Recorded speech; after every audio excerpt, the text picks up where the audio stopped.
This is Wadu TV. Truth and integrity.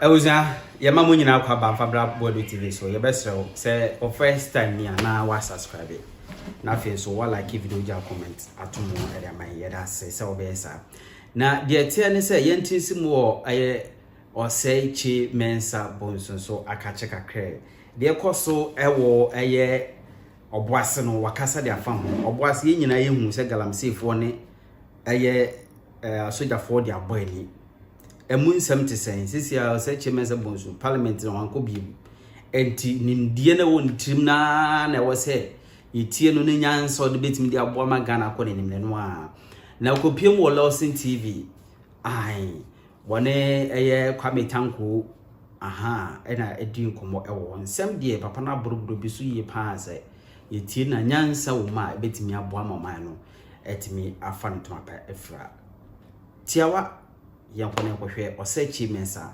bonsu honorable me I want them to set up a commission, not a committee. A commission of inquiry, not a committee. A commission has the powers of the High Court. In this year 2 and Safra Kwame Castle ma, they can come and pick you. Already air cost na Kwame. It be say politically motivated. Means what it is? Be say politically motivated. I need further explanation. What you saying? What you saying? Say politically motivated. Say political party be the catch soldier for the money to move. And say political party be the catch say Kwadano enko anasa senate here. It tells you say Kwame and someone what day now Kwame. We have videos now. What's a reporter ever? I'll be my surprise. And me from where I sit. One more chance, one more the other be young crow. One more ramuno. Almost soldier for one who go to Jepeja woman, sir. Say, Abang, where the among fan chain and camp be kakango goody. Now, Uti, a soldier for no so report on the bar. Almost such as say, Abraham Ranchano, a bowra, honomono, omudruano. Soldier for no a woman one before you say Jack. Not true at to ama empo. One would totally be aka soldier Libya in the hospital. Yes, what kind of report now? Yes. I could reach almost the J, sir. A totally be free one more. A binum crab Niane, Nadia Binomonia, dear. And inti enema, not soldier for no a defender one more. And did their course one. The military were protecting themselves. I don't know the Kosi oh. Eti Franco, na me pesa me man for ehunu. The real the idea FTA na nkasa. So you can continue from where you live. That should be the first nesi bisa ho. Now if you look at and some Kwame Wuche it means whether they are small scale miners or illegal miners, they went there without the privy notice of Nkofo. They told me it is an illegality to even go there. Baby it is an illegal way. I want to ask Kwame. Me should have made take care patch and say Edu baby na soldier for no mudin commerce way to and a soldier for nitimi jo mu no man know say then a call came from order from above omutie call ni we no and a Kwame no ano no ye study to the gu omo the way your words against my words was say you to know what dream be say say wo kopo asase no eda ho nte so obi atimi didi so bi it is an illegal thing another say Kwame Tanko wo fleet of cars or cars by ma 10. Now ya wadu say bia wuntwi it doesn't give me the right to say me mefa kan say me kwa kwakuchi. There's no sense in it. Because Kwame, ti asem o mo kan yi. Now if you look at what some kwa uche mu kwa na the elementary stage say that concession belongs to Anglo Good. And you no ankasa na japade. So the bema ne ma dia agro kwa nyam asemwa. Or bema ne ma e dia agro so mo fa mo bo wo so nyam asemwa. Because who free ho say who wura mu a it is an illegality. Of course. Anya kwan papa no afa so wo wura mu ho. Kwame the assembly man said 120 was so be kwa wa ye che o ma o ko police station away there Kwame ye tie yi why pa na be catch us say we sia kromfo na wa che kromfo de bia kromfo anya na so wa attack na wo ku no. I want to ask you this ye mbisa ye ho say dada na ye che o mo na ye de o mo ko no e de be nyam mo mutu ti asma mi bisa no bi mu o mo say ya che o mo on series of occasions yet me match them to police station me boy. This time I see a chom. I didn't hear chom. This time we are not matching them to the police station, but they are shooting them. because all the time biano you tell them where the police station. Thank you. And I want my own say military for now be reported that said they are armed. Thank you. Almost say any time be almost illegal miners. And I said Galam say yes. Trying to trespass. Yes. So they go there on qualified entry, no. Kwame, we might them straight to the police station.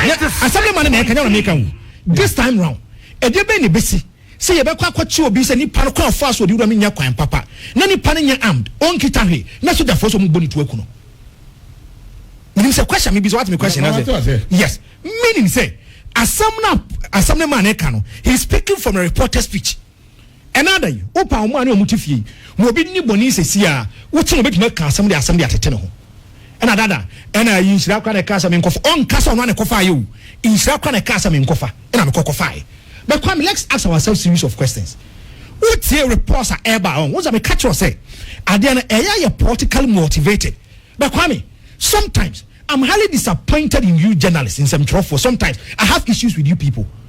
Sometimes I have issues with you people. So-called senior journalists for no, I'm more opportunity to educate and enlighten Ghanaians. Tell them the truth that they be me a journalist. Media is a mechanic. Come you people are not helping us. Why do you why Debbie, listen. You know 96.3 together. Majority of you people are not helping matters. I love it when you use that. Majority of people. And go for your Shemusiam and Quebecers as I'm go forward here. If they are speaking, they speak with facts. So I'm go for the more Kasa, you see logic and wisdom in it. As I didn't say, and the beef is on young video that one Kasa on a year, my pen Captain Smart. Look at the way he was telling the youth. So Munko AG and one day they should go and take over. I don't have video to be here. The video. Oh, I mean, just as I video. You go, I'm telling you. I'm telling you. Was so big Johnny. Don't joke with it. Okay, if you go to Rwanda, it was journalists when they created this kind of problem and mess. Let me remember. Me video. Okay, they will finish with the video. Say, or catch your boss you to know. They should take over. Say, I saw a brass so as to say so did. That is why I have issues. Thank you. It's a corporate settings, a corporate institution. No, until I watch. Until I watch. Even if it's so, I want to watch it private. I don't want it to be entertained on my TV. Okay. I don't want to. Because now can you can send it to me privately. Yes, Kwame. I can put it on. Me say, if you go to other jurisdictions, journalists, you are being measured by our utterances. Ghana Media Commission is what are their duty and responsibility? I want to ask a very simple question. What are their duty and responsibility? Take over and almost sending video about 10 years. Video almost sending over 10 years.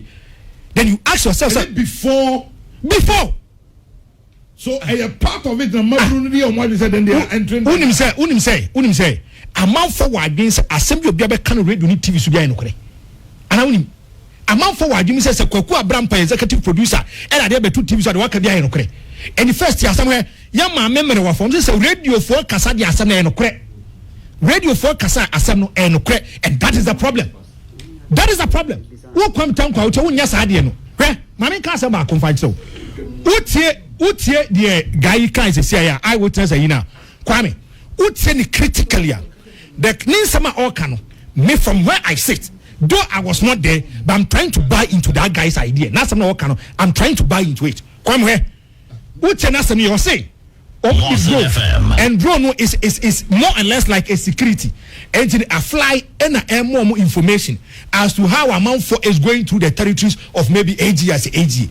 I want to ask one to Kwame. You from Kopiemu, and why your Masasiana? And your Masasi, what are you going to do over there?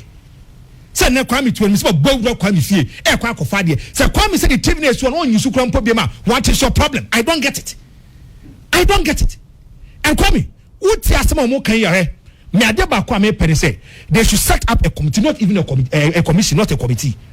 They should set up a commission, not a committee. Okay. Because if you set up a committee and you pay the person can say so committee there. But if a commissioner, it has the powers of the High Court. Kwame, are you not surprised? Me tell you, Kwame. You see, to 20 cost soldier funds, I told you funds so to honor.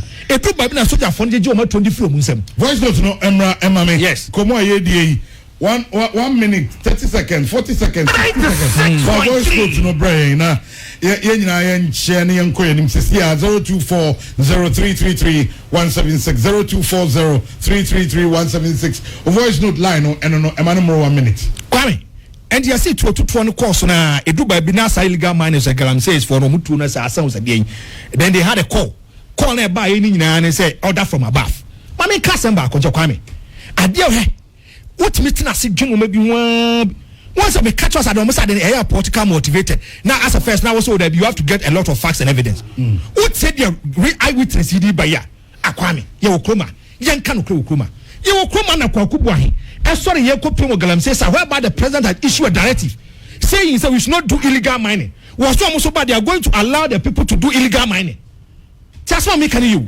Now what said the reporter he did by ya na the nipa na eyewitness or patch say edru ba bi kwam tie edru ba bi no ena nkofo so ma ban na abanta ban na abane de they are going to make sure somebody did Kwame enter na dey two. I've been finished with the video. What's the video no? Barbaric. Bow your head down in shame. No, also come barbaric. Barbaric. This is not the Ghana in. So a journalist can sit on radio and on TV. Yes. And call on the youth of Obuasi. Yes. So munko take over AGA. Anglo Gold Asante. Yes. FM 96.3. In about 2 days time. You to know ahidi to that call. Yes. Aura AGA say omo buy na ba. They are going to take over. Thank you. Omubedi did nobody. Thank you. Man born of a woman. I love the word. Yes. Or say you so word because and some even had the audacity to fire at the military. Thank you. Gun. Hey. Ghana ben yet 3. Ghana no mudi wa hinie. Na minimu ya Ghana in some trade when atem dia ne powers I don't know. Hey. And atem the dia na ye ho ade I don't know. And are we serious as a nation? Ye nia bring na no panka na no panka so mkofa no. Because said there will be as parliamentarians assembly yeka. Said there will be assembly yeka no. We have to go. Make sure so we have to talk about it. Kwame. My goodness. Go and look at the video. The way the guy is talking and on for money power with impunity. And someone cannot then look at the kind of voice he's using live on TV, live on radio. Me pesa me can be big a crazy. Okay, Obuasi. Because I'm so ameba. Na me team. I think it's most unfortunate. Baby, Ghana ye kono si na hwe me yi. Abato na ato. And I Ghana for do watch so my dream say. Lawson FM 96.3. If I'm a buy for be take over. And you say me ma I say me na or kana semna. Send you for no more or mine. Na any pani be bring me omo ye as journalist. I say omo she abafa kon. I didn't ye cry na omo kika. First of all, what your Obuasi we indigenous, so you should know say or may mrapon say any natural resource baby or money in idea and that is the language of article 257 clause 6 or say every mineral in its natural state in under or upon any land in Ghana, rivers, streams, water body throughout Ghana, the exclusive economic zone and any area covered by the territorial sea or continental shelf is the property of the Republic of Ghana. Amani in idea. Is all could read you so now will say a friend saying I mean can secret was it and shall be vested in the president on behalf of an interest of the people of this country. The Mampeni Puno, only this animal in a shed and answer one fish more minor. The Mampeni Gina or no or mining in a name a casse. Any pass me see. And or say a person be a we would too, so from a good year we. And she share any yini. Say, Utua, and I'm so no Nisika Bishimuntino. Or no Nisika. But you know the abishimuno obi sikano home faso sikano ne mfaso afiri mu oyi ne sikano ne mfaso afiri mu a they can no man also check fire woman. If you sit on radio saying microphone could take you over, property in your media, and also could take you over. It's not for the people of Obuasi. Or my money in idea. Oh, say, you discover or may nya fango Western region. I have been because I na ye more percentage be. I'm running a in the petroleum revenue management. What you say? A friend say. Yeah, yes, I said nantum. That's what money in idea. I nyantum or money in idea. Because all of us answer nobody are. Any what the federalists are in neighbor. Say the Union region bino. Region or Chefa will say in federal republics no. Almost say dear Adibi Binya or Hono. Ebia 50% here. Dear state in India. Yeah.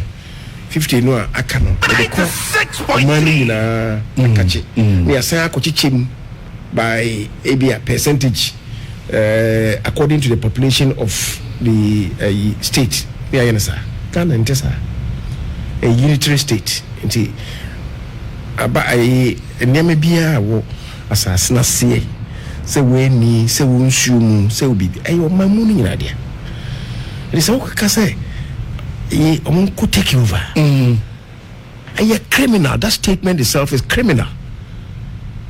That statement can be described. Yes. As now saying, na me call. I'm saying last week. Na me call cry. Me say flight in tea. I feel I was a from echo. Me call. It came. Nipa mo boni di. What the radio so say. Enkofobi akolutu abenja padie omfanko dia ye beba ho ya begwamo ye beba ho ya mamulete se beba ho begwamo. Who made you the gatekeeper of Ghanaian property? Oh man, that's all. Because we be akolutu bibia. First of all, you have established criminality against that person. There are ways of dealing with that. Now, me never have a bow. We are in your capacity as well.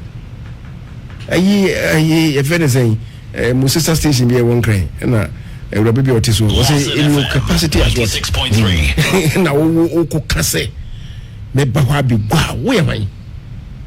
We are in ye, and you couldn't see Ghana. The Diano ye dress is saying, a chubby castle. We be trust rubber. My disappointment was that Mune said the president is not stepping out to talk loudly to this. What person could see ever? If you see any Paco Monquano 9, I could feel a Monquano. You've been a quatra baby, a crochet or more, a friend saying, a cheek some more Uncle Yesa and the BB and Timisia. Come on, Yesa. How much order that I know? About Yesa Monco, Mobile Naba. Munko take you over. Kakra meet me account.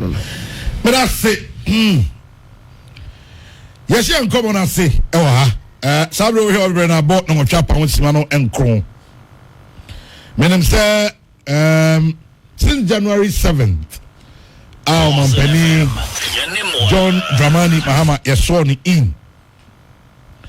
Me person because before I ever swear in, no, there was what we call transition after say to abani we ya. MPP Lusuma NDC winning, you know, that transition ekoso. Now the work of transition, no honorable nominees are very, very much involved. Na udia kotine ewumu iye pa. Sabre ya swear in every, you know. What it means is that transition no abewi nyeza. Me cancer say abewi. I can't report me committees and I say was no I'm on the reports, draft reports no. I mean the first draft report working on it and actually no ni many beka until it task secretariat in some way na mo fa ni abechi no shishim since Tuesday no kre a channel na ochiu me na minya kwa nhwe mu omuka senka Friday me famra. But and then ya may work on it na media more such that a cherry by Friday day Now at least committees and I am a sable so no reports meet me I already near submit the administrator general. Okay. Until the command on say Ejmano. I see. It was smooth, right? Oh, generally na I'm say make I say this is the first one I'm participating. Oh, okay. I call you I think you know na because and this for no my bem no na maybe do makeka and I dey no minister to potential ministers a ministry department agency 6.3 the directors the chief directors any ministers no they from na some better hard and this say 4 months before I be trouble and I could afford wa share ministers no nyina say obi amfa na dwuma mu enkuntabu mra yenye reports that was August the September no be adne de ko of course e bia October no be ne bibia ba now they are come nti October ending no be adne report akoma administrator general no be adne report akoma administrator general na eto abani wie no na ono administrator general no de documents in bread transition team no na nti sa documents ni ye hwemu okay le bia na NDC for no asembisa foforo bi outside reports on the bana na ebia eho anu yini 96.3 directly then we invite the chief directors the ministers on the additional responses number in the sign course and many people have said na outside no in the even electioneering campaign period kika and I just say any factual until we sat down related to the facts as we know them and I make say same makum yini bisu ko echira and also structural responses na by Lawson FM 96.3 so move on to krataso nda to krataso no deba the by and large make I say about 95% there Jinwashi Biama. Oh, okay. From the 8th Parliament to the 9th Parliament, still the Speaker was maintained. Me Kaiser Omampeni before you talk about we and some best in crowd na not to me.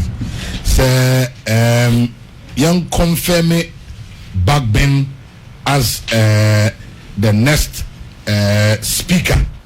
Yes. So me Kaiser Omudozo over the 18th. Yes. Ushering the 19th. Okay. And confirm me Bagbin as the next Speaker. Yes. Now, and no, at a point I read somewhere say, na bia honorable. Now what problem with Mompeni John Dramani Mahama na said no kind one.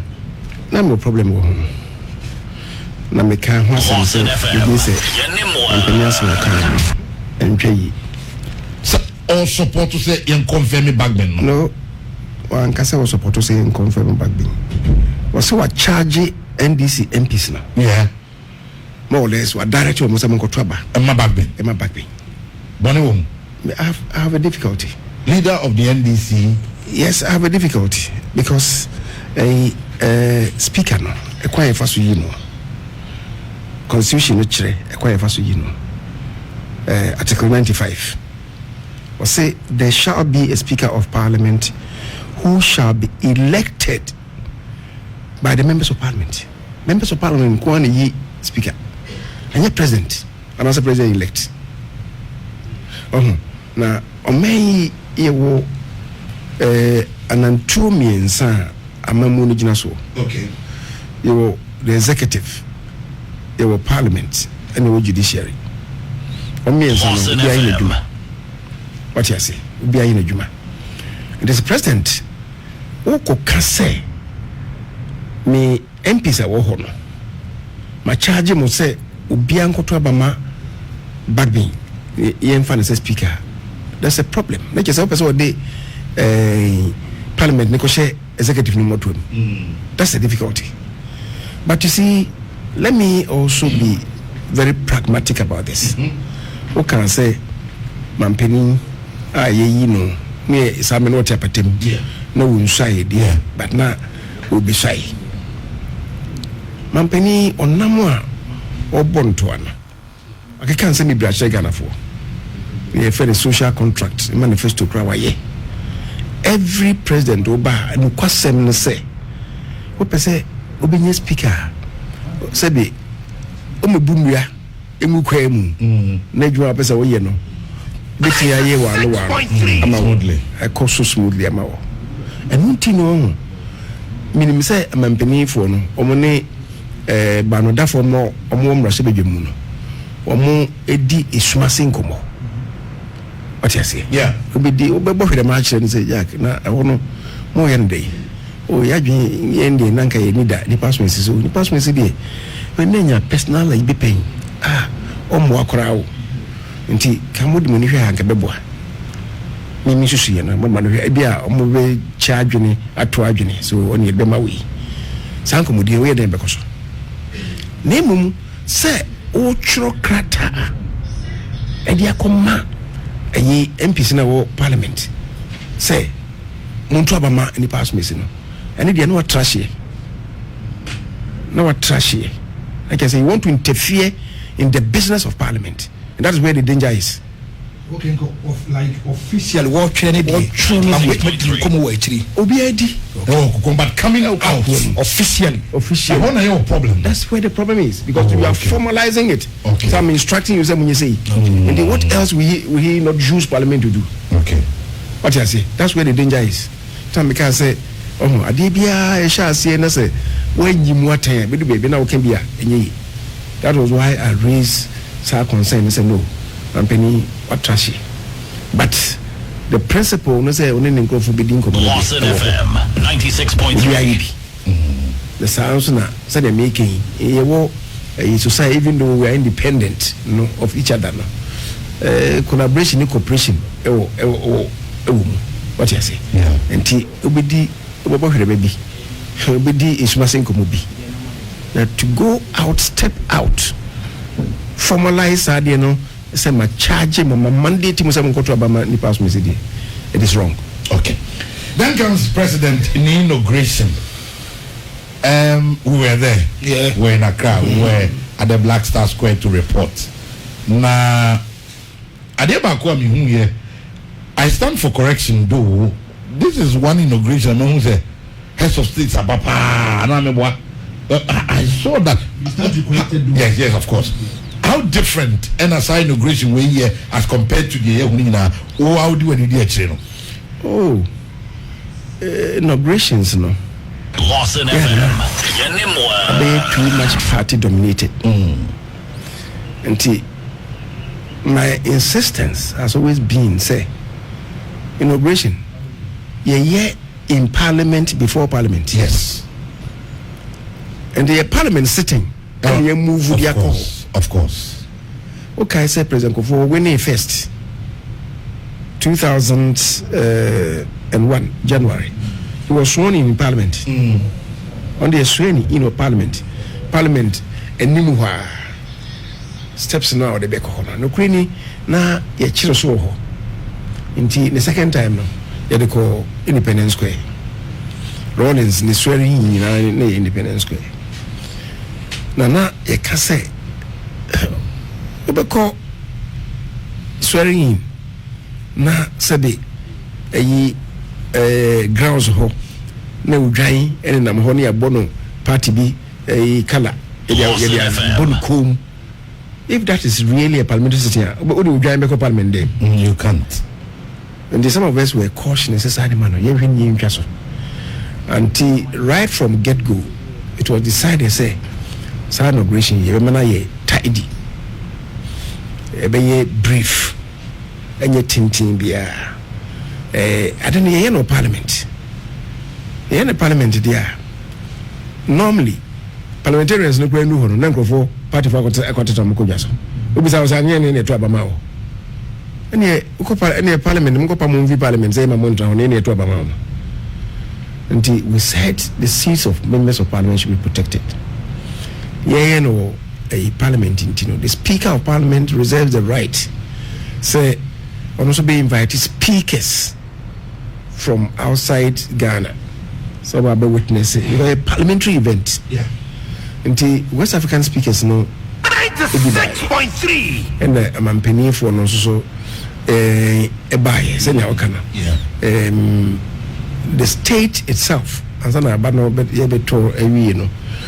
the president ECOWAS Authority of Heads of State chairman on 2 occasions earlier on na or you say to aba okay invite West African presidents but of course na waba fufuro no so one so I president pay nti o mo amode ebititi so still in Africa ha one mo bo nti you say on so be free enkrofo nti like you say I'm penny for no ebaye you are right in your observation say heads of state are mobile, especially from West Africa. The number is unprecedented. Yeah. And said they know of the democratic credentials of Ghana, and so many of them wanted to come and see Ghana.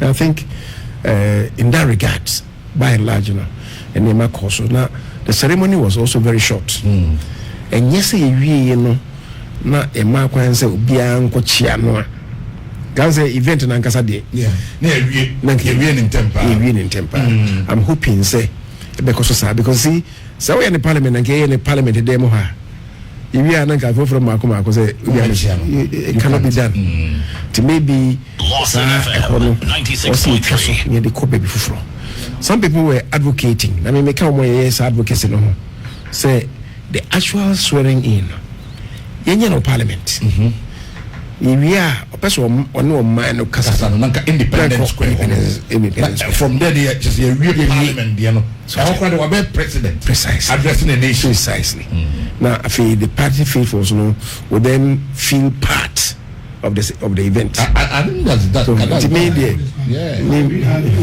to me imagine say going forward no we floated the suggestion but now I'm so ready no or more that idea say you be akwa no until now ona wawene nti waka ni pia enye yi na saa mre no so ne enye speaker nti unye speaker wa ka bia ma wo me mu so me nyine biu and I was also speaking for parliament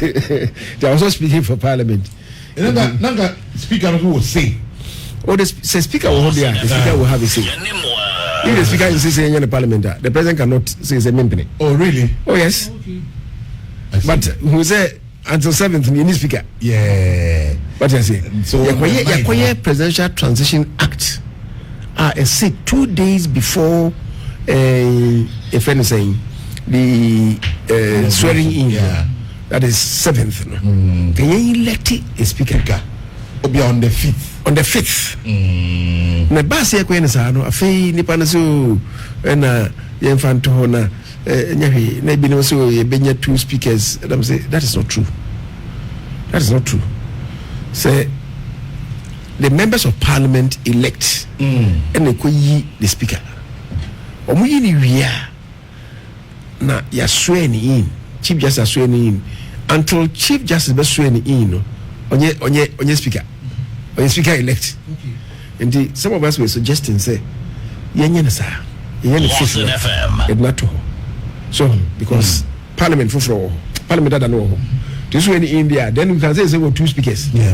What you say who swear in speaker and the speaker another swear in the MPs then you have one parliament running concurrent to the other but also we know na say swear in onye speaker speaker otiapetem senia omamu ne nyina to abayi president January December 7th omamu ne nyina to abayi no is he a president not until he's sworn in. Yes, really in and son of them. And you cannot say you were 2 presidents even though omamu ne nyina you know and in much the same way no say ko yi speaker ne sworn in he's not the speaker nobody can say that there are 2 parliaments. That argument, I'm saying depending be a few what you say, but I'm buying because we did. Which I disagree. But you see, because the NDC won overwhelmingly, to say a by because of allegedly any Hughes. Yeah. A draggy yama adiachin. Sana bagbin the so a draggy yama adiachin ye. I eventually just say maybe could do and I wasn't case I top and for no. He decided to say no. He and top and for with the tacit connivance of the president elect at the time. Say yeah, Mummy and Fathers at the bagbin when you paponi. I return to Parliament in tea. Senior, we share process na say one way and we are bedroom you and when you come start at midnight and I born on so I born on tree movie because I must share for France here to come to a consensus na mon fanisa. That is why and that is how comeback being was chosen. I always insisted that Bagbin was never elected. We let you be backed by numbers. Number being a trouble man. What I say? You can okay stack na na wo near when you say menu bi e faulty ni yifrim so then you have to go to Bagbin there e bia na nka wo hene de na e bi so e faulty wom what I say but the ankan de no then people presume so only stack ni na there okay de na say e kwem na stack ni na there and once you didn't go to that you then couldn't ascribe any figure say na to man Bagbin until it was by consensus near say as the speaker. Appointment committee I show you say. Now say a beya in case any addition be committee no so. And then one few you say. Yes. How? Not in charge, Papa. Oh, I say I also would say. Appointment committee no and I said President a bo na so for dia ye ba parliament sa ba so for na parliament yi wo mo say wo mo nya hwehwemu e won krofo no wo mo nsem ye friend vetting no mo nya vetting no mai yeah na ekwa ni mu ye hu say appointment committee na djuma no esim to kakrabem esim to a eba mu no say wo say ministers so we a constitution no mo a can in article 78 say ministers of state shall be appointed by the president with the prior approval of parliament from among members of parliament or persons qualified to be elected as members of parliament. They will say ministers no yinyi onomwa omoye yenyi parliament.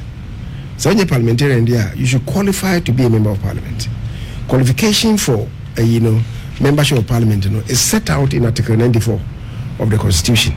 You must be a citizen of Ghana of 21 years old. You must be you must pay or you must have paid all your taxes or made arrangement to do that. You must not owe allegiance to any country other than Ghana and so on. I know Article 94. So about Article 96 in fact 78 what can say or be can say ministers no crowd any for my we Article 78 now or say 78 one na or can say they should be from parliament or persons qualified to be members of parliament. Article 78 clause 2 no say the president shall appoint such number of ministers of state as may be necessary for the efficient running of the state. What it means is that minister no wojuma any say wakoboa mampani na oman yetimi achichire ni yi impuntu mu yetimi achichire ni yi and say ebo din say woko asoye bia wono apart from the qualification and eligibility criteria no o say sense wo onimdie eni usuhunu a wo de koboa. What you say? That is Article 78 clause 2. In fact, over here 76 no so Article 76 clause 2 no, and so say there shall be a cabinet which are concerned with the president, vice president, and no less than 10 and not more than 19 ministers of state. 2 they say the cabinet shall assist the president in the determination of general policy of government.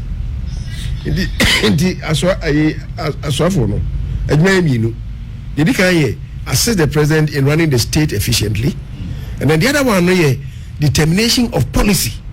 You don't quite say, "Yebia, una oko boa president to determine policy." Oh, and the Keti, the other masem na wareno. Was a caneno ye veteran. Yeah. Obeye say qualification no ye di kan ho asem na afi wo hwese ni pakono onimde obabi adine kono a na say bit ma hwemu kenane ntino ye say appointment committee no ene ye strengthen no the strengthening ye say if I was say oko ya fa first deputy speaker say ono ye chairman of the appointment committee nti that understand netie say yenye ne saa na ensakaya abemu ne say yabo enipa bidin so mun ka appointment committee no Yeah. the minority leader, the deputy minority leader, Okay. the deputy majority leader, Okay. and the chief whip. Omo nyina ka appointment committee no. And you say yemfa members of parliament no yemfa nipa ni bi enka ho.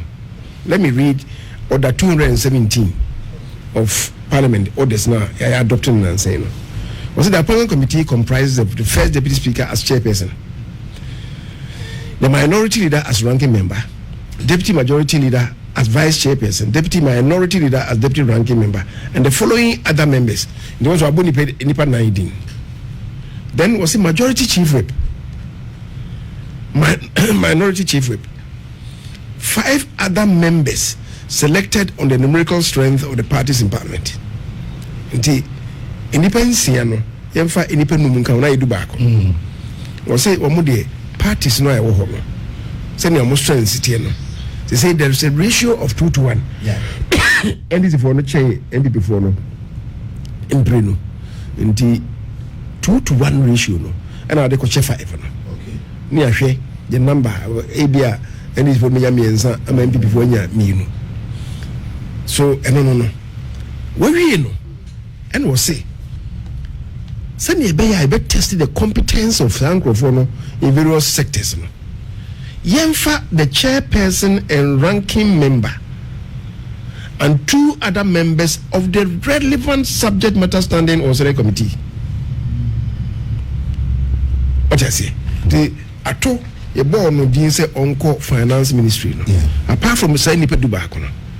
Ane de omoye no.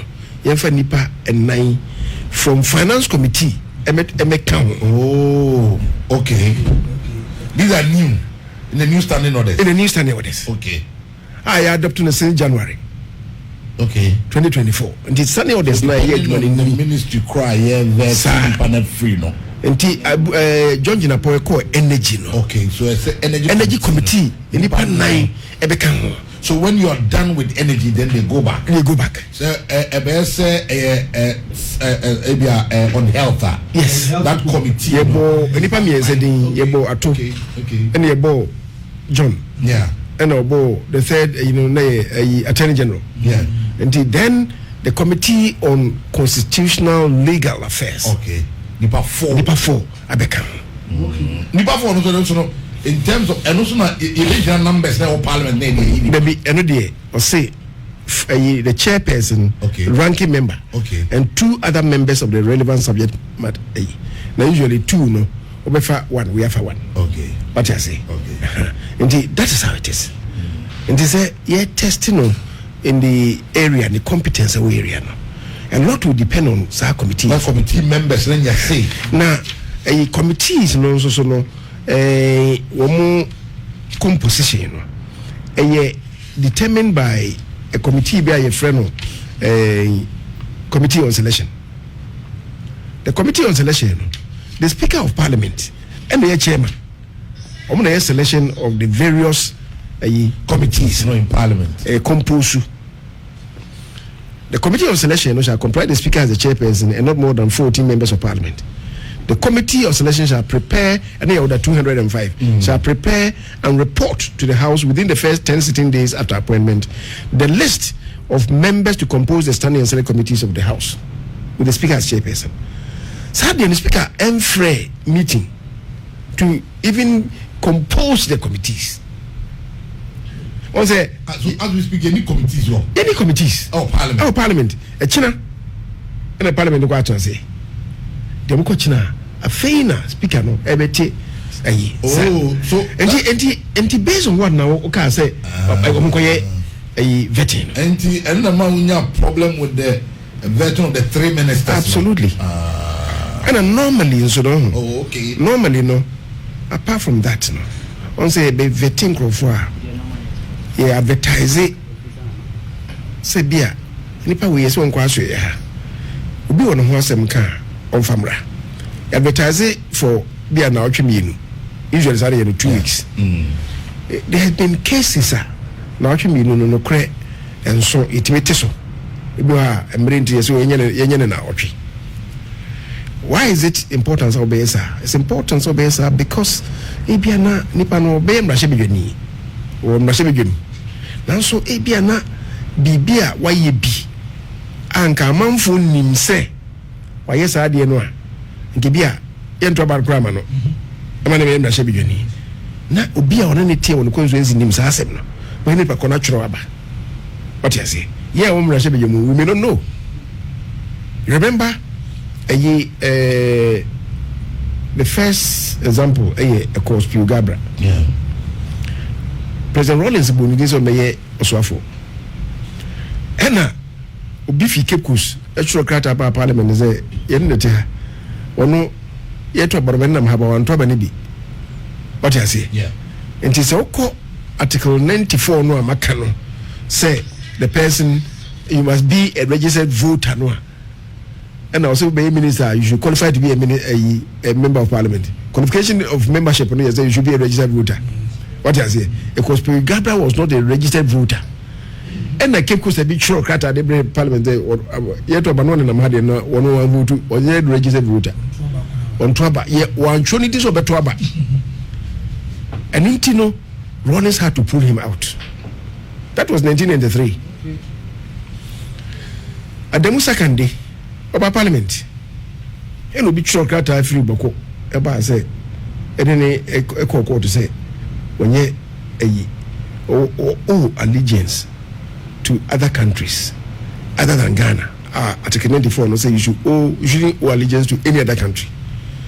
And almost say Burkina Faso passports no apart from ABIA diplomatic passport waiting there move bia on your Ghanaian no. The regular passport must be a citizen. At the moon no almost say Burkina Faso passport and what the two can call UK. Or call Honoso no or call a British citizen. Or be na one renounce citizenship. Of course. In Tisani Manimi no need to go quota a money if free consuls in the buy. None we are just question. Yes. If you consuls in the buy. What you say? And they say what advertise here. Bibi oh is Sumasia. I want to be me a P. So the only person ya born dey say o call baby and advertising. President Mills free moon na send the constitution no vice president e be take over. Then we needed a vice president and we bought a Misata now also parliament vetting no ni bida they say baby do no look when my uncle sir and we all came together and you agree. I was the minority leader at the time. Doajaho was a friend saying deputy speaker and a president yes I say Emma Yamo Mrs. Bamford the speaker now do a first deputy speaker and by that the chairman of the appointments committee then you know appointment committee in trust and only 5 years say you agree by consensus say we will not do that you invited Nomra that's the only person and then we are the last batch of Supreme Court Justice who for the ball say Padman Koya Omoka say advertisement many internal advertising for just 1 week and this if one can say Emre or no Mre more advertising for 2 weeks. What has changed? Then answer. I feel the mobile say the advertisement be it's dangerous. It is a be a much here so the president needs to bring his budget. So ministers in place interrogate matters of various ministries now. They say budget. Team was 2 weeks no. 1 week. I don't agree. In view of examples I'm there, there's one other person who the first MP. I know 1993. If any call is in Tejako. Some I boycott elections now. One with General NDC. Or call him a deputy minister. He didn't buy. And what they the CV a buy. And we be sure by say no CV and the watch show say or BSc or call tech and then a credit no we school no. A buy an appointment committee in Bissano also a BSc attempted and I was having one show.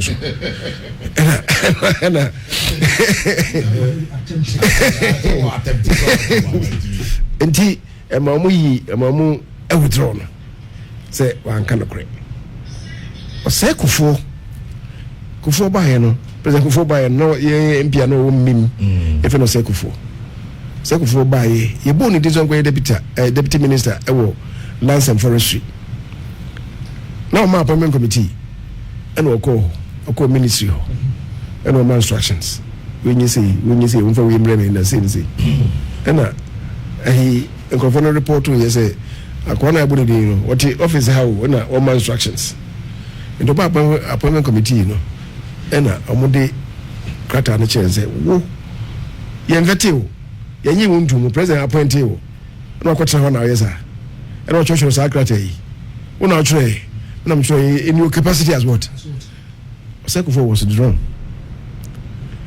What I say? And they say sani mana memua ebeden yenya sa ensem free. Enti na say o kasa na mo problem am wono na ma chechire mu no. Omobari John Dramani Mahama create and I say o where they create 23 ministries. Na wa promise say be appointed the ministers within 2 weeks. That was the promise he gave. And Osei Soma TRC said Obe appointed 60 ministers and deputy ministers. Not more than. Okay, mean kind not more than. A bit me I have 40, a bit 30, a bit 59, a bit 60. Yes. Is he on course? So just answer me on the 2 day. And it's so far the way he's been applauded. Is he on course? Oh, there are some who are saying the way man or see a choose or major ministries in the near no. Oh, why are there? Make us say for a start. Why are they? If you ask me whether he's on course, they are meant to conclude this. Why? Because say executive instrument of the Abana say or create ministries no or realignment na or Obenya 23 ministries. 23 ministries no and 23 ministers no. Say of a deputy or ministry of a bakumpo or each ministry 23 times 2 be 46. There are 16 regional ministers. So on fa deputies here. Send a kufa do fa deputies in the second year. I believe John will not take me deputies. The 16 no what they can 46 no one. Already no or try 16 no. And now or no I say obefa 2 ministers of state. I'm working with him at the presidency. I 64. But the America say, minti minka seven maninsi and say, Biana 23, Biana one fat, deputies are more money. And Tina make us say, me minti minka homaninsi. No one will applaud on no. Are they aware say, Obefa deputies and as one fat deputies? He's even appointed a majority leader appointed in the parliament. Or no? So far, woman, ministerial appointment be. So, I don't believe say majority leader and say any minister. I say any minister. You should be a cabinet minister. Majority leader. Yes. Should be a cabinet minister. Why? We are majority leader. You are buying the power. Say necessity now. You are not only the majority leader. You are the leader of the house. You pay one voice to speak for parliament. The chamber are MPs no one. I the majority leader. But much more importantly, the majority leader, what buying your power? When now you leader of government business. When now you leader of government business, I buy you my when now done. I buy a human in Checheriano, your cabinet. They say, oh no, only cabinet, only minister, only cabinet. Obetia Semna Sia. I bet them about parliament as a leader of government business. When business is being fashioned, now how do you persuade parliament to go along with you as a leader of government business? When majority leader, the ministers, as far as the transaction of business in parliament is concerned, they should respond to your beck and call. The minister should come to parliament. If you are not a cabinet minister, of our review, you are not even on top of issues. Saturday, you'll not be able to command respect of the cabinet ministers, and that's why you need a majority leader who is a minister, not only a mere minister of state, but a cabinet minister. They say, "I got a majority leader." What's the money they say? Remember, back then, a majority leader, or no case on the a minister. Now, as far as I'm concerned, on any principle. Felix Osei Japan have been a majority leader. And I say the style of Felix Osei Japan don't paint the only minister. That was the only reason. But we can't have a majority leader who is a leader of government business. Now, abide the Kratampo Parliament. Who, as the leader of government business, no minister, you can't even present it. How are you your friend is a leader of government business? Now, abiding say me person the way by parliament. You can't even present the paper in parliament because you are not the cabinet minister. You see, governance, there are so many things that go into it. And maybe I'm hoping say John Uncle yes I mistaken be because BB Bana say minister in the parliament. Bagman then could not introduce a matter in parliament, even though he was the leader. He was supposed to be the leader of government business. And that is why I'm saying, say, Ayariga needs to be made a minister, and not just a minister of state, but a cabinet minister. So, I buy some more million or cabinet, obey an integral part of it. What I say now, with his parliamentary experience, we there about parliament, you will be paying parliament, and ye didn't even a cabinet level, no straight in the man's anaba. What I say? That's how it should be. Okay. Until or no one said never can have now 65. Yeah. Until so say you when say man on so is on course. Mentiasi. Emani we the human answer. We are the say whether he was able to keep faith with not small work. Not more than 60. Not more than 60. No, we team this one. If it is up to 60, we applaud him. Sentesa, but me can so be if I say edunum 50 no caso no. Me I was an integral part of that architecture. No more strategy here. We knew what we were going to do. He was not going to create. He was going to create not more than 19 ministers. Yes. Yes. Now we have 23. 23. You see, say ti amamu na siya. The mature cabinet ministers no more. Apart from assisting the president to run the state efficiently, no. The next level of cabinet ministers say, "Omuna policies." They say, "Obi the agreement be minister be the agreement by parliament." Yeah. That agreement is informed by, is underpinned by principles and policy. Lawson FM 96.3. When you're cabinet minister, I won't part of policy formulation. You can't sign. This constitution is all kind of year. What it means is that 19 no. Or say a cabinet minister's no limit should be 19 no. So when your cabinet minister now to mean for policy be in my parliament because we are not part of it. What I say? It means that technically no, it is all far more than it's all creating more than 19 ministries. And that is what Bawumia was going to do. Say not more than 19 ministries. Now ministries also now even with the 19 you know now on fa deputies are going to appoint about 13 and the 19 that's how the 13 become. So what I say it was going to give you 32 now for regional ministers 16 become. I'm saying 48 48 in Okasaba not more than 2 ministers of state. What I say? So that was the number 50 of Okasaba. Making it 50. Okay, honorable, a government bill and a private bill. Difference there. Government bill, if he executive for neighbor. Okay.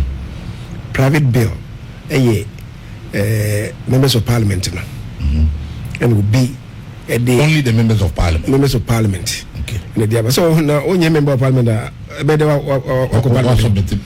what I say, that is the private members bill. All right. And no individual MP in the diaba. You can have a private bill. A private bill need be an MP in the eba would be outside. Either an individual or a group be on the and but bill number deba when they are fat MP person or diaba. Yeah. What I say? MP no may or may not believe in that. But the Asman say on Famra. Now it will be shepherded by the MP. That is a private bill. Okay. But usually no. Just say always no. Even a private bill will be shepherded by a MP will be dealing with the Mudiaba. And as it be committee be be dealing with Mudiaba. Until private members bill no. It may free a group of members of parliament who are now say an individual member of parliament. Now Article 108 Ekabibi at 108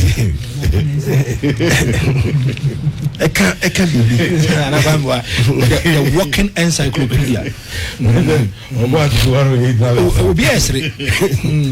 Say Parliament shall not, unless the bill is introduced or the motion is introduced by or on behalf of the president, okay, proceed upon a bill including an amendment to a bill that, in the opinion of the person presiding, makes provision for any of the following: 1, the imposition of taxation or the alteration of taxation otherwise than by reduction.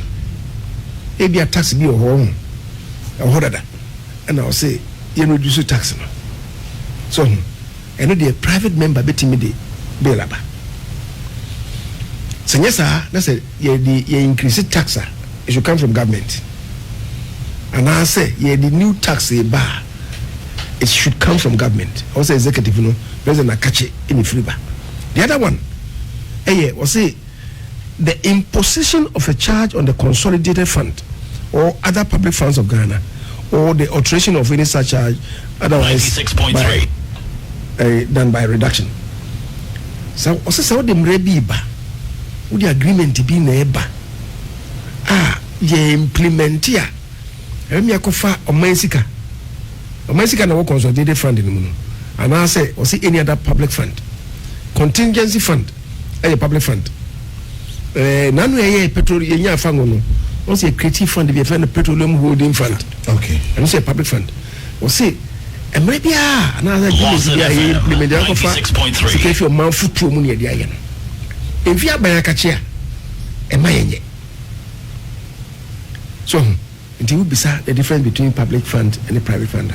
Yeah, private bill and public bill. It's a mono. Reason why I may be that way had to do with the LGBTQI. There they do come up or bill about parliament. or 8th Parliament. Now, parliamentarians, of which now you were part. Moye who Juma ya.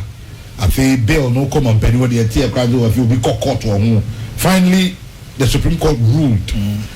Now the and they say the president should assent to the bill. Yeah, and 8th Parliament look who your penny free I'm very Dramani Mahama by Kali Bishop Conference very for corner and answer. I don't need dim come up. And as I said, as I ever told you, no man penny John Dramani Mahama Echimu essay. I didn't crown essay yes subject. I say I was schools. Say I started here there and we have a bill be a crack. I war Parliament now. Man penny have a son about the idea a war. Na nini na emu no or the atuja actually say na by no ebe take steps because already bill dey awu with the 8th Parliament. In the 9th Parliament no say san ko na kwa start biu and then finally about be drew ono man peri no no ebinom ebi say man peri ya play double standard e wa ha say nanka dey minimum respect and say oh bill no I will be the 8th Parliament there, but my castle money hold my brother inside near Quadim. Your school curriculum near my own. If you know about St. George, any current speaker, say,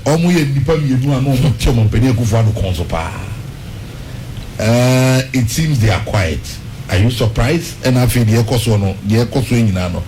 They are become.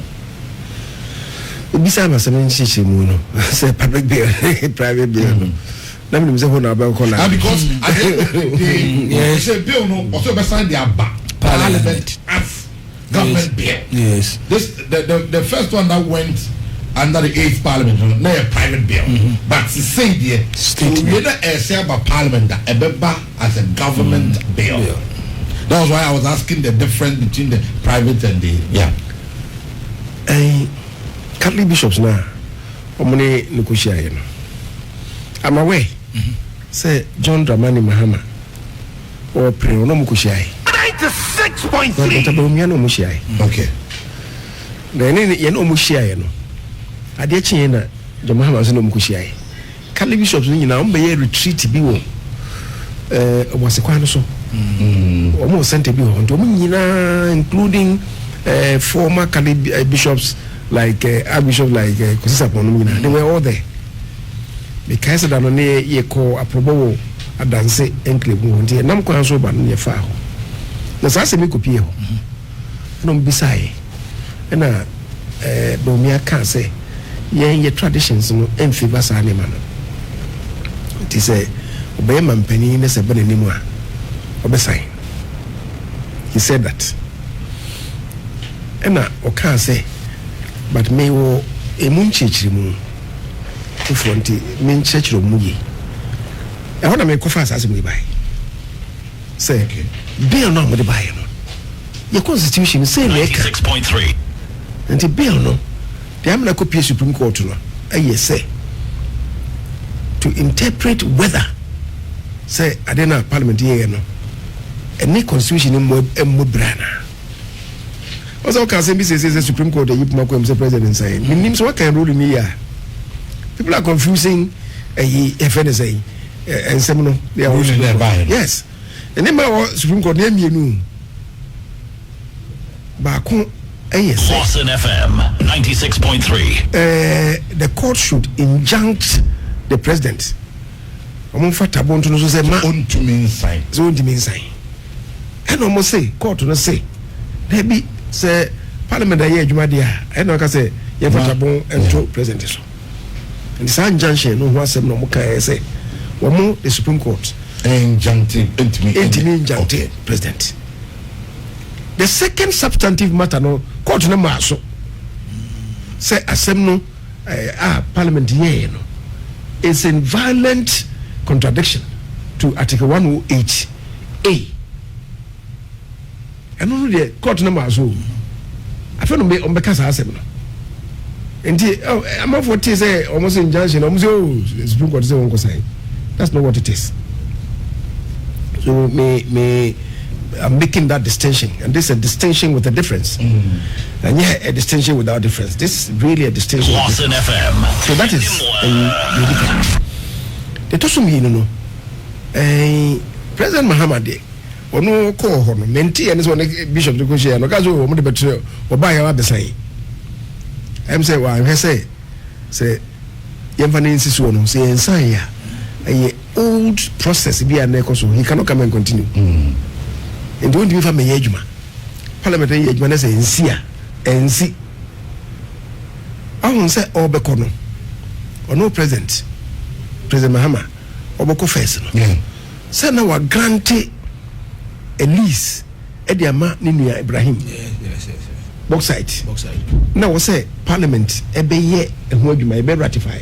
Parliament are ratified indeed the process was not complete. The by you say Parliament are ratified process is complete indeed. I don't know the money ni ananyi ni start here. Advertise here a call and crop floor. A call rock show. Lawson FM. Now Parliament age man president signing here process is complete until it will have to die with the old parliament. It's a sign to do so for. Now President Mahama is saying apart from the okay and say or say be part of the school curriculum. Let's say the science and quota ebe kwani mu no ibi ayi hia sanke be ko ye mbre bia but say die mra no aba no ntino o ti adwenkyere se beba mpo a se beba maybe I will say a public bill. I agree with him because of the imperatives of Article 108. A private member cannot sponsor it. Now I shall say no back me yes and make and say draw attention to this. And he told me so I'm under pressure until I yes sir. When I pressure until now yes sir. I didn't know him say I don't do anymore. Was you? One say Emrano say Parliament shall not proceed upon a bill including amendment to a bill that in the opinion of the person presiding makes provision for any or for the imposition of the charge. Also one na bi mu de ya me nko iska mfi o man foto tino ka se enye. I disagree with him. Emrano say Emrano aye no so ofun a edoko to fiase edoko to fiase a edana ko dem no ne o man dan na ko dem wokwa ibe so kan yesi so nye o man ne bitua wokwa abe obenum nsu obedware nye o man ne bitua ka wedidi nye o man ne bitua ka wo yare a o man ne behwe wo nye o man sika ne behwe wo nti in the face of all this also dem dey madwe nyame say o man ne babo ka bia are you being truthful to Ghanaians? What I say? And me catch I have a problem with you, Mr. Speaker. I have a problem with your understanding of the Constitution. 96.3. I'm not now. I'm going to say, me go di mu akotene ba.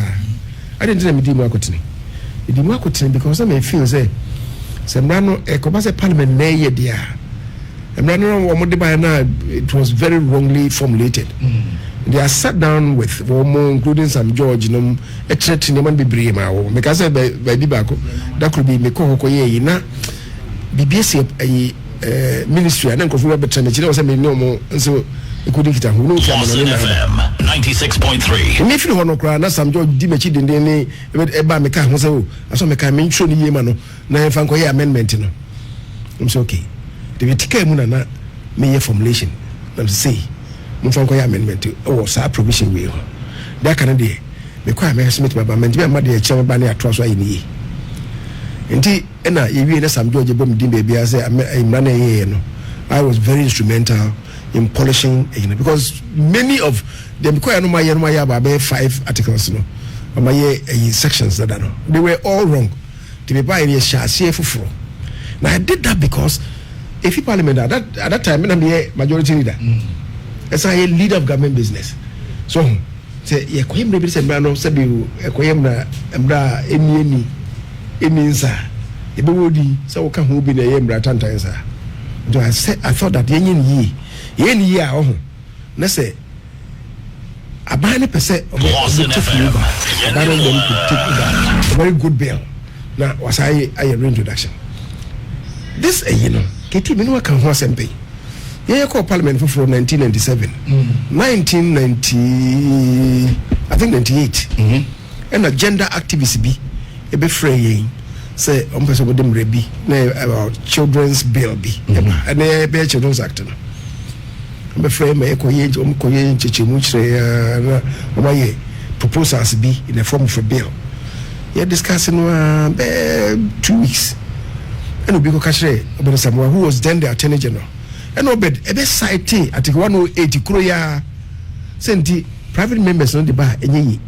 And they were not as Attorney General or fat bill on behalf of government worry. No, bill on me sponsors no I could trust a home much of my journey. No, the proposal at the bar parliament. And the parliament be pass here be a Children's Act. Parliament. At the time, he was the chairman of the Constitutional and Legal Affairs Committee of Parliament. But some more time, no. And he didn't answer. And Timon Papa can't send you on into. I see you are talking about LGBT. No, LGBT in Guau. What's a parliament here anti-witchcraft bill? And also private member, Susu, Madina, and no man at the buy. Because I don't know why you're wrong. Because Uchilipa, what about to? Send the Akia, or man about Hoka. In the face of Article 108, a private member cannot sponsor it. There's a third one. Say, Ubiko, a person could try by Ingua. Na Yachina, Yabunu Kumfono. Constitution Nekasa. Also, Yafantum, Ninkanina, a Kumfon, Yin Free on Yanfantum Ninkanina. First of all, Constitution is the supreme law of the land. Constitution kasi that's what constitution say what are you doing? You are amending the constitution through the back door, which cannot be tolerated. And they also back properly with the constitutional amendment. But they are not too in China.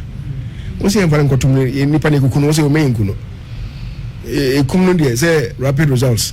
You have 30 years to be 40 years no be 40 years 20 years 10 years o man na ehwe no o man na boka idi e ba ko iske fi o man foto mi ehwe no what you say am ya yes amra no and you know so nyina kan wa kosa wo people are only talking about LGBTQ no mo reference amra ni nyina kan Supreme Court be ma ho of course one would affect the others. So LGBT no are affected by Article 108. All others will fall into sanity.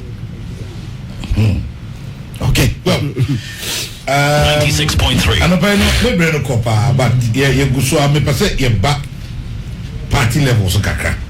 Na ibedi enkomo ewo party mu. After the abysmal, now how would describe it? Humiliating.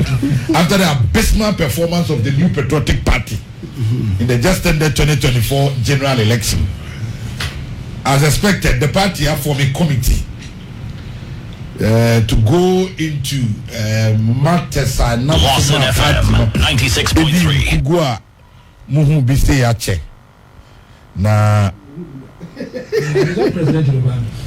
I'm president. In terms of percentages, there. Kufo the next first attempt the next.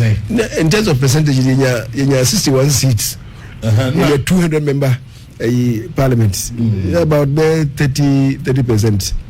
So I say Kufo first attempt to happen, but way there. Also, say defeat. Second there, from ground zero, and the about 61, and that would not really count as a defeat. Okay, and they were moving gradually. Okay, with the also and what Tiafi. And I agree. Say a performance was a humiliating defeat. Now, committee no, I'm for raising consent, and it's the chair of the committee, one person already concerned by a papa, especially it has to do with the age and the health of the committee chairman, Professor Aaron Michael Kwei. Say MPP ania brea papa OAG aden NSA ono no modene to committee no ano na almost 3-month period. Say omde beye omo adwuma truthfully and impartially. Ombetinya ye adwuma as expected na concerns among for reason as a party no etie na omo consider ana. First of all, I mean, I say Professor Kyei is nimfi ko enimu. Na ho den so ati bebre. However, they meet me a calm manner and say, Prof is still very sharp upstairs. Nadrimu Eddie Edahopa, very sharp and brainy. When you part so, I won't say be brave. And me, what I'm hoping, and they say, Za committee no Martino, party Natino. Wakasa wodi omano adwumade nation monza, they themselves can't do it. Maybe they have to form committees, subcommittees in all the regions. Ma regions no enyina bia mo ebia monyese na omo coming to the regions no omo hear reports now, then they will validate the reports. Validation exercise would mean by a regional the report say through constituencies say but randomly if you have a Ashanti region you say you come and contact any party any amount for Okrakushia. Maybe one day go and spend 96.3 the following day it be a back Kumasi constituencies in the back it be a 4 friends of Kwaso a call friends of Krum the former Ponkwaso be a common Ponkrum. What I say, yeah, Ibisa, Oba region, they visit 3-4 constituencies. Ashanti soon to be about 4 regions and get a bit more 2. Invalidating the reports. Just a way to say, I never bomb. So, more the 2 months say, Omoko baby 276, Omuti 1 year. What I say, in Ashanti region, answer na ebeti national ebetino. Now my regional council meeting, ama.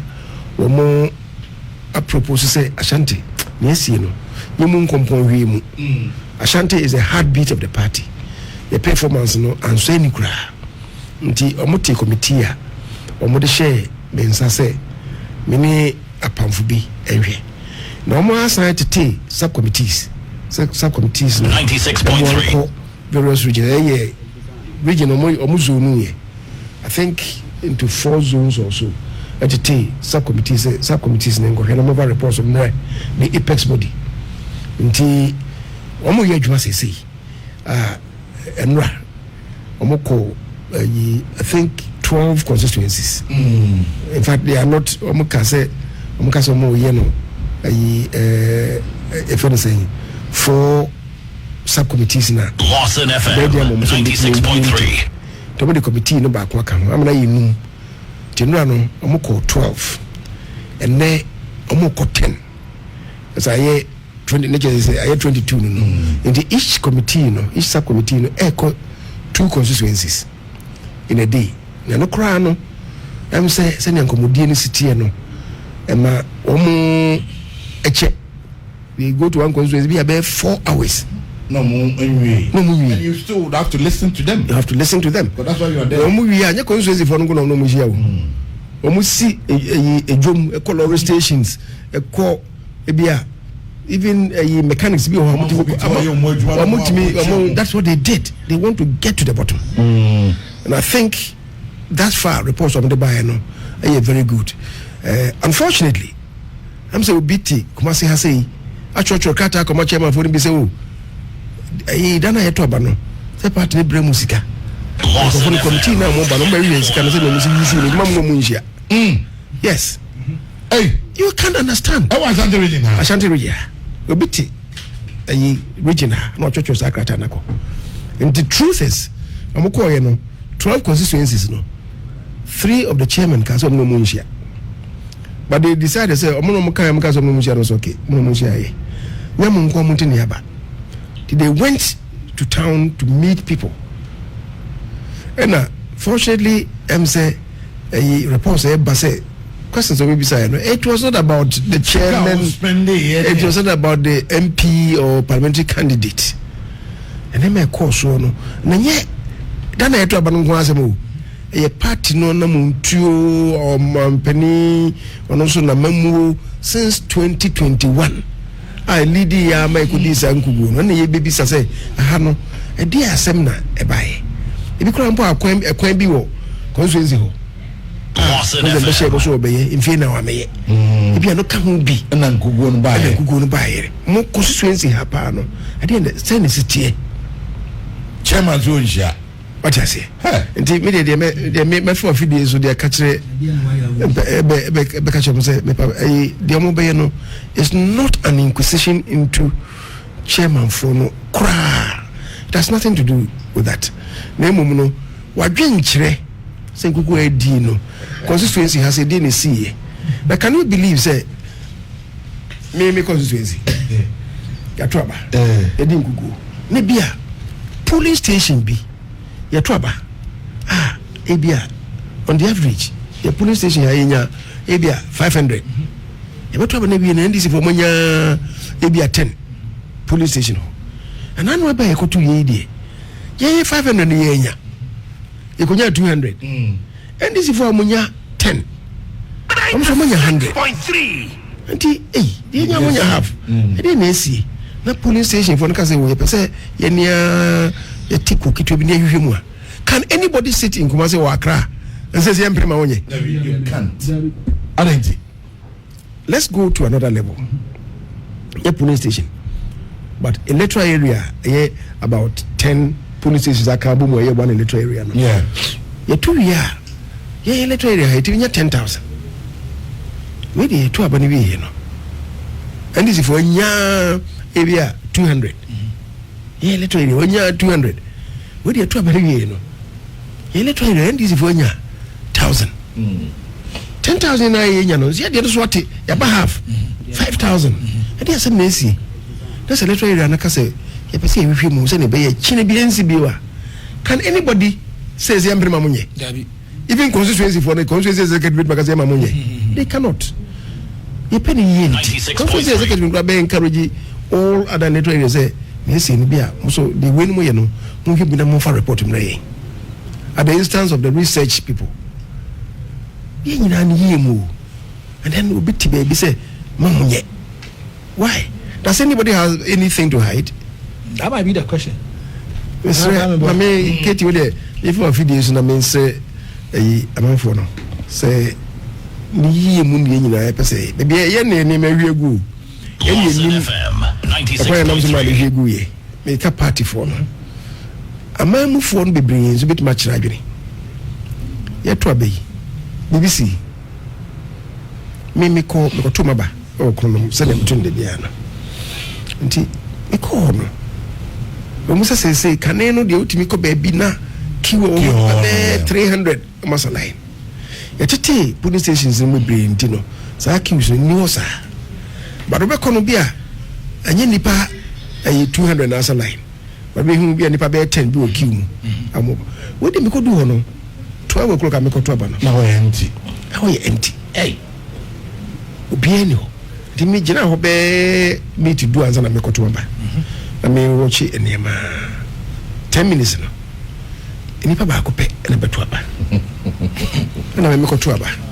Timothy, you know, and I'm afraid the party for agents and say, about one of say, oh, I put you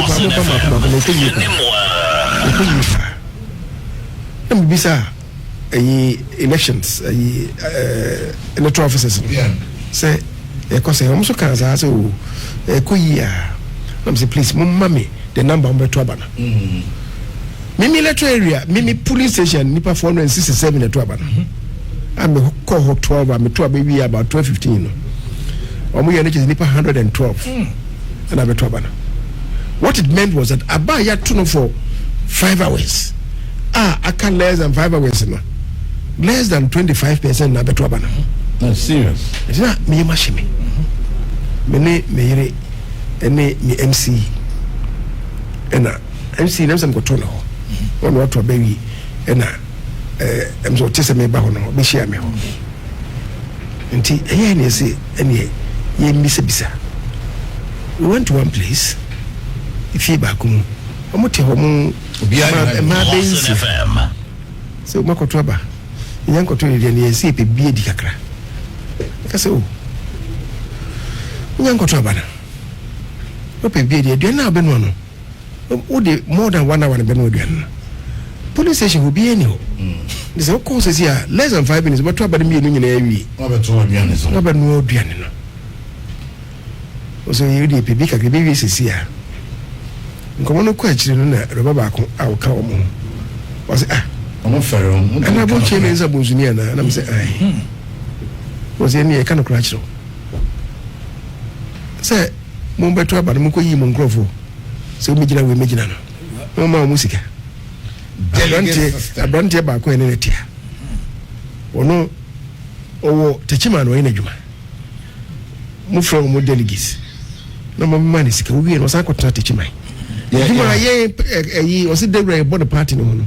Omo onisa 6.3 man ba he na mo man scan the koi okotwa na djuma so nti se waba dia ene me dia minka sika mo de man no na mo maybe mo ne maybe yes you got trouble nti mama yende ani ye ti obi ya boy ye trimpo se obi eni okotwa ba sa reality dia me nti dia yi me sister penny ka chere no bo yesi enkoto eni pensia obi enkoto efie baako we gwa me na chese o mo fere papa o na ona be the fridge ni TV coffee o mu hu oh yes oh nti oh nya ye kan e bia no eno ye chairman asem ye chairman asem nti oh se hunu baby ehwe ase na ya nsakra ya namo dia ni duadu abakro no a we continue to live the same habits should be reformed midway ebinimo katse de okai delegate system near there.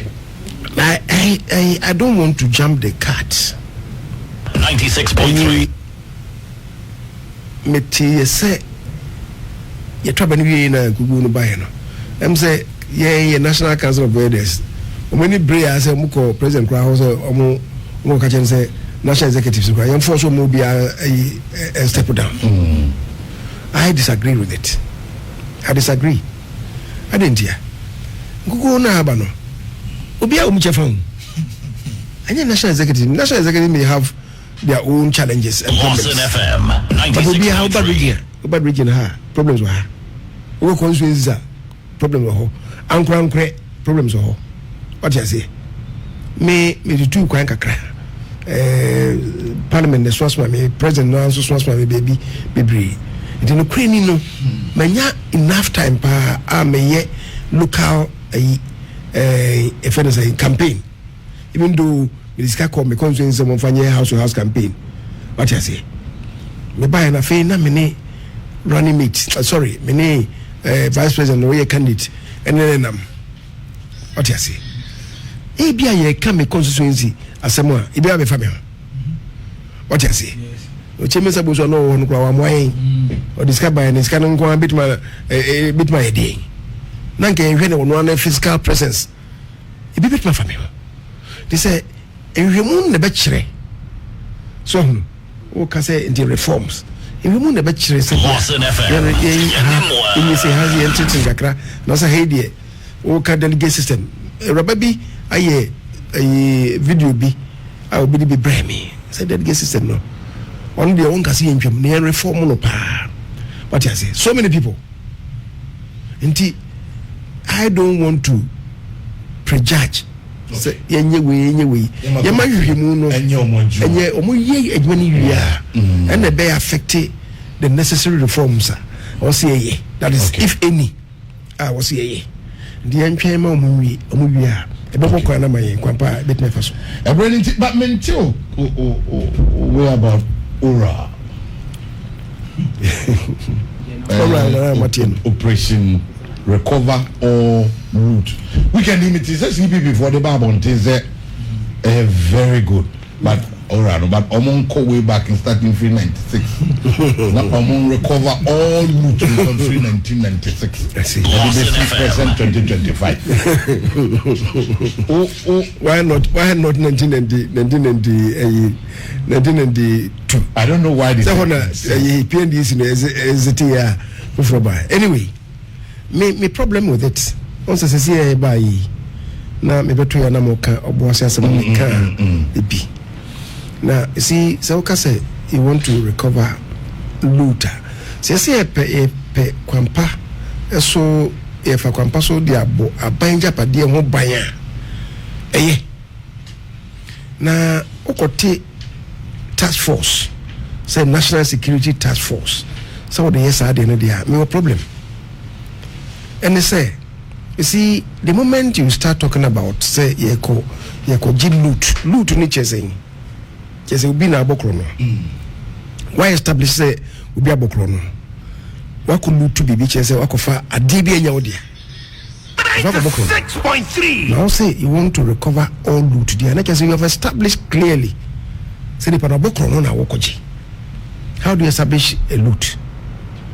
I quote on one it me yes idea no so be a good reade also on your court and yet now and you shall see no and many everybody send a constitution can all right to own property. Constitution will say ubia or say own property and property no so our can or kase individual say wa we yankurankure and I say mu group a group which is be a company be but me own property and a constitution chrono say the dignity of an individual shall be inviolable. You cannot violate ubi dignity ubi enmunyam wako kase ni pakono wako bokrono at the very 96.3 na uni dina so bia so wako bokrono se me koje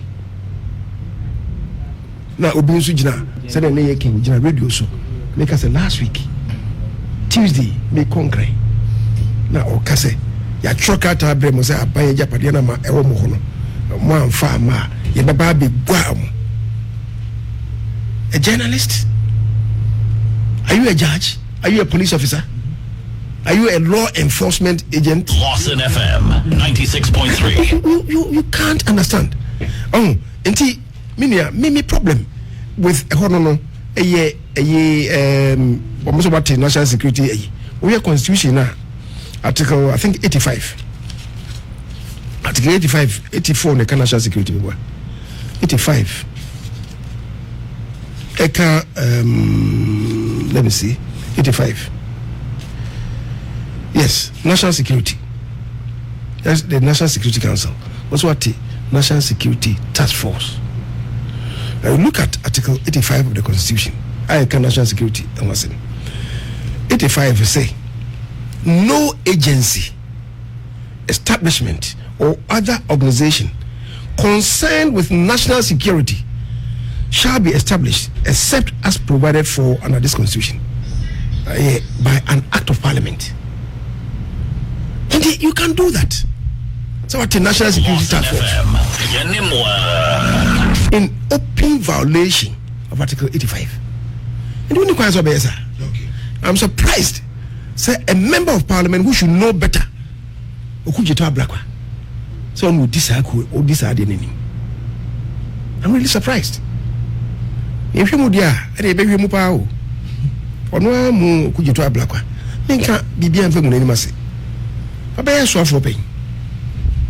What I say? Yeah.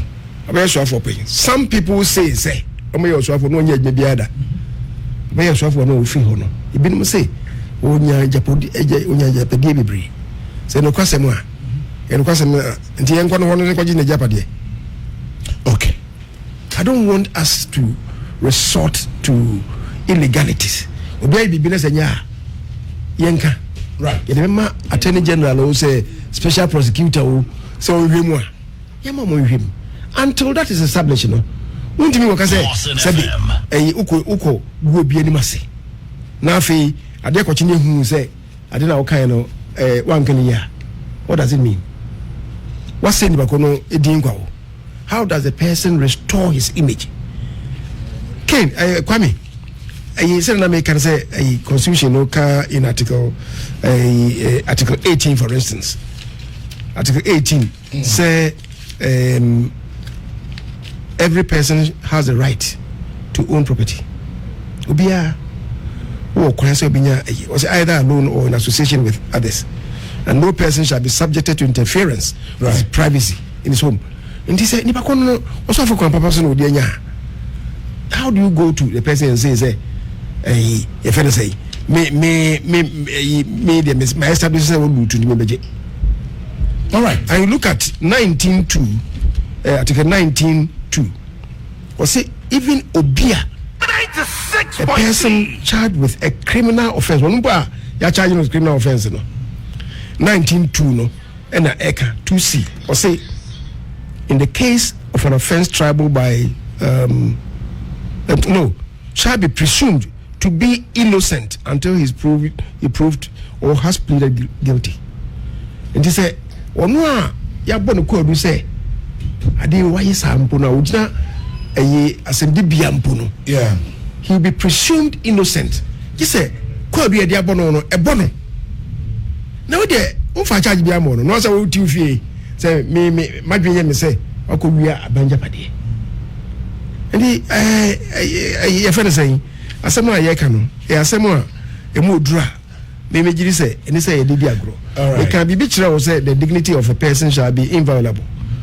Again, the Constitution, Article 15, and it clearly, Article 15, Clause 1, or say the dignity of all persons shall be inviolable. All right. And the Oko Yenes are now official pancho, and that's what any day. So I'm now be artists who are good, we are dear. No, I dare continue to say, I didn't want you. No, for Shumasi, I will say 1 year. 1 year.